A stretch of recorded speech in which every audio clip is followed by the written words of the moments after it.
Hello दोस्तों, ये देखिए ये कटलेट्स तैयार हो चुके हैं। तो आप खुद भी विश्वास नहीं करेंगे, ये मैंने बची हुई रोटियों से बनाकर तैयार किए हैं। अभी तक आपने कई चीज़ों का यूज़ देखा होगा, बची हुई रोटी का इस तरह से ये यूज़ नहीं देखा होगा। बहुत ज़्यादा टेस्टी कटलेट्स बन के तैयार होते हैं, बिल्कुल ही अलग तरीके से, और कह सकते हैं बहुत ही कम टाइम में इसको आप बनाकर तैयार कर सकते हैं। हेलो दोस्तों, मैं हूँ राधा, आप देख रहे हैं राधा ग्रेस मेगडी जी। मेरे चैनल में आप सभी का बहुत बहुत स्वागत है। एक्चुअली क्या हुआ, एक बार रोटी बची हुई थी, तो मैंने जब उनके ये कटलेट्स बनाए, मेरे घर में बहुत ही ज़्यादा पसंद आए। तो मैंने जानबूझकर ही 2 रोटी बचाई और सोचा आपसे भी ये वीडियो शेयर करती हूँ, जिससे आप भी इसको एक बार जरूर ट्राई करके देखें। अंदर से काफ़ी सॉफ्ट, ऊपर से काफ़ी क्रंची बन के तैयार होते हैं। अब ये देखिए, मैंने रात की 2 रोटी बचाई हुई थी, मैंने इनको टिफ़िन में बंद करके फ्रिज में रख दिया था। आपको पता है गर्मियों का सीज़न ज़्यादा चल रहा है, तो इसी तरह से आप भी सेव कर सकते हैं।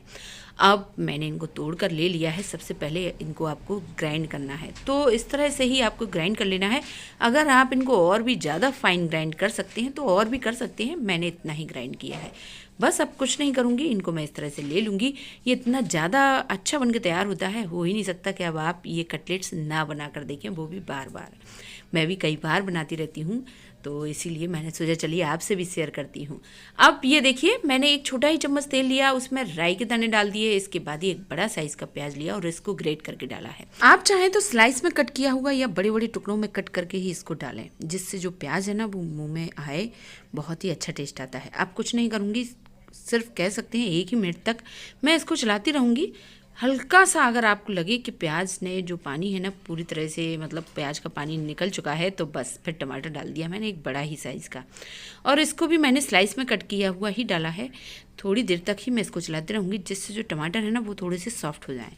और इसके बाद ही मैं इसमें मसाले ऐड कर रही हूँ। जैसे ही थोड़े से टमाटर सॉफ्ट हो गए, तो ये देखिए धनिया का पाउडर 1 और आधा चम्मच, और इसके बाद ही हल्दी का पाउडर। अब कुछ नहीं करूँगी। आपको लग रहा होगा शायद तेल बहुत ही कम है, ऐसा कुछ नहीं है।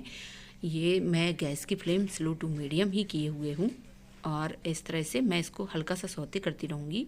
थोड़ी ही देर में जो मसाला है वो भी भुनकर तैयार हो जाएगा। कमेंट करके ज़रूर बताएं, क्या आप भी कभी इस तरह से बची हुई चीज़ों का यूज करते हैं। एक्चुअली मैं आपको बता दूं, मैं तो ज़्यादातर ही बनाती रहती हूँ। जो भी सामान बचता है ना, मैं कभी वेस्ट नहीं करती हूँ, कुछ ना कुछ करके उसका कुछ ना कुछ नया ट्राई करने की कोशिश करती हूँ। और जब अच्छा बनता है तो आपसे भी शेयर करती हूँ कि आप भी इसको ज़रूर ट्राई करके देखें। अब ये देखिए, मैंने इसमें लाल मिर्च नहीं ऐड की है, मैंने इसमें जो हरी मिर्च लाल हो गई थी ना वो डाली है। इनका टेस्ट बहुत ही अच्छा आता है। अगर आपके पास हरी मिर्च हो ना तो आप वो भी डाल सकते हैं। मैं इसको थोड़ा सा चटपटा बना रही हूँ, इसलिए मैंने इसमें 4 मिर्च ली हैं, और बहुत ही बेहतरीन ये मसाला बनकर तैयार होता है। तो मैं ये आलू का मसाला बनाकर तैयार कर रही हूँ। आप चाहें तो अगर आपके पास कई प्रकार की सब्जियां हों तो आप वो चॉप करके डाल सकते हैं, और भी बेहतरीन काफ़ी हेल्दी वे में ये बनकर तैयार हो जाएगा। मैंने तो 2 बड़ी साइज़ के आलू ही लिए हैं, और उबले हुए आलू हैं, काफ़ी गर्म थे, मैंने अभी उबाले तुरंत ही, और तुरंत ही इसमें डाल दिए हैं मैश करके। तो मैं इसीलिए आपको शेयर करना चाहती थी कि आप इस तरह से ज़रूर ट्राई करके देखें, और आप खुद भी यकीन नहीं मानेंगे कि बची हुई रोटियों का इतना बेहतरीन नाश्ता बनकर तैयार भी होता है। अब टेस्ट के अकॉर्डिंग इसमें नमक ऐड कर रही हूँ। ये देखिए, बहुत ही बेहतरीन ये फिलिंग बनकर तैयार होती है। आप कई चीज़ों में ये फिलिंग यूज कर सकते हैं। आलू का पराठा भी बहुत ही अच्छा लगेगा। आपके पास और कोई सब्ज़ी ना हो तो इसी से भी आप मतलब खाना खा सकते हैं।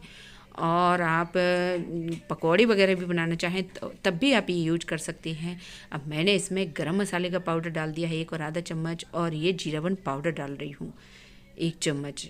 आप चाट मसाले का भी यूज कर सकते हैं, और बस इसको अच्छे से ही मिक्स करूँगी। आप इसमें अमचूर का पाउडर भी डाल सकते हैं, मैं नहीं डाल रही हूँ। मैंने इसमें जीरावन पाउडर डाला है, इसीलिए अमचूर का पाउडर नहीं डाल रही हूँ। और आप इसमें हरी धनिया भी डाल सकते हैं। अभी मेरे पास नहीं था, इसलिए मैं नहीं डाल रही हूँ। और ये देखिए, बेहतरीन ये मसाला बनकर तैयार हो चुका है। इसको मैं सिर्फ 1 मिनट तक ही चलाती रही, और इसके बाद ही ये मसाला जैसे ही तैयार हो जाए, हाँ इसको आप पहले ठंडा कर लें, इसके बाद ही इसका यूज करें। तो ये मैं पूरी तरह से ही बनाकर तैयार कर चुकी हूँ। इसको मैं पहले ठंडा करूँगी, और जैसे ही मसाला ठंडा हुआ अब मैं बताती हूँ। ये देखिए, सबसे पहले मैंने 1 चम्मच तिल लिए, और जो रोटियाँ हैं ना, मतलब रोटियों का पाउडर है, उसमें मैंने मिक्स कर दिए। और जो मसाला है ना, उसमें मैंने आधा कटोरी क्रश की हुई मूंगफलियों को रोस्टेड करना है, और फिर इनको क्रश कर लेना है, क्रश करके ही डालें आप, तभी इनका टेस्ट आपको बहुत ही ज़्यादा मज़ेदार लगेगा। हल्का सा जो क्रंचीनेस रहता है ना, वो बहुत ही अच्छा लगता है। तो सभी को अच्छे से ही मिक्स कर दिया है और इसके बाद ही सारी प्रोसेस पूरी हो चुकी है। एक साइड मैंने पैन भी रख दिया है गर्म होने के लिए और उसमें 1 ही चम्मच तेल डाल दिया है। तो मैं तो इनको सैलो फ्राई कर रही हूँ। आप अगर फ्राई करना चाहें तो आप क्या करें, एक घोल बना कर तैयार कर लें। तो इस तरह से आप किसी भी शेप में इनको बनाते जाएं और फिर घोल में डिप करके फिर चारों तरफ रोटियां जो लगाते जाएं और फिर फ्राई कर सकते हैं। मैं इनको सैलो फ्राई कर रही हूँ तो इसलिए मैंने घोल बनाकर तैयार नहीं किया है। आलू भी गीले हैं तो इसीलिए मुझे लगा कि ज़रूरत ही नहीं है। चारों तरफ से मैं अच्छे से ही ये रोटियाँ लगाती जा रही हूँ, ये कोट करती जा रही हूँ। बहुत ज़्यादा क्रंची रहता है रोटियों की वजह से ही ये नाश्ता। और ये देखिए इस तरह से मैंने ये चारों तरफ अच्छे से ही रोटियां लगा ली हैं, मतलब रोटी का पाउडर लगा लिया है। और ये देखिए अब मैं कुछ नहीं, इनको मैं सेकती जाऊंगी। तो ये दूसरा शेप इस तरह से मैंने बनाकर तैयार किया है। आप किसी भी शेप में इनको बनाकर तैयार करें, मुझे ये पता है टेस्ट तो वही रहने वाला है और बहुत ही बेहतरीन लगने वाला है।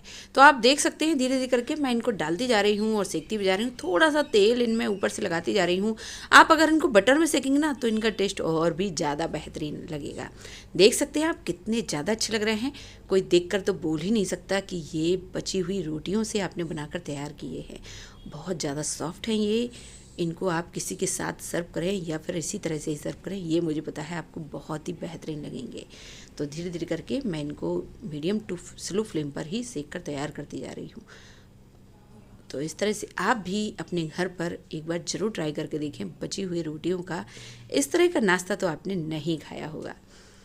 पहले भी मैंने बची हुई रोटियों का आपको बताया है कोफ्ता करी बनाना, वो भी बहुत ही अच्छी बनकर तैयार होती है। मेरे घर में तो सभी को बहुत ही पसंद आई थी। और मैं आपको बता दूं मेरे घर में तो कोई पहचान ही नहीं कर पाया था कि मैंने ये किससे बना के तैयार की है। इस तरह से इस नाश्ते का भी कोई पता लगा भी नहीं पाया है कि मैंने ये किससे बनाकर तैयार किया था।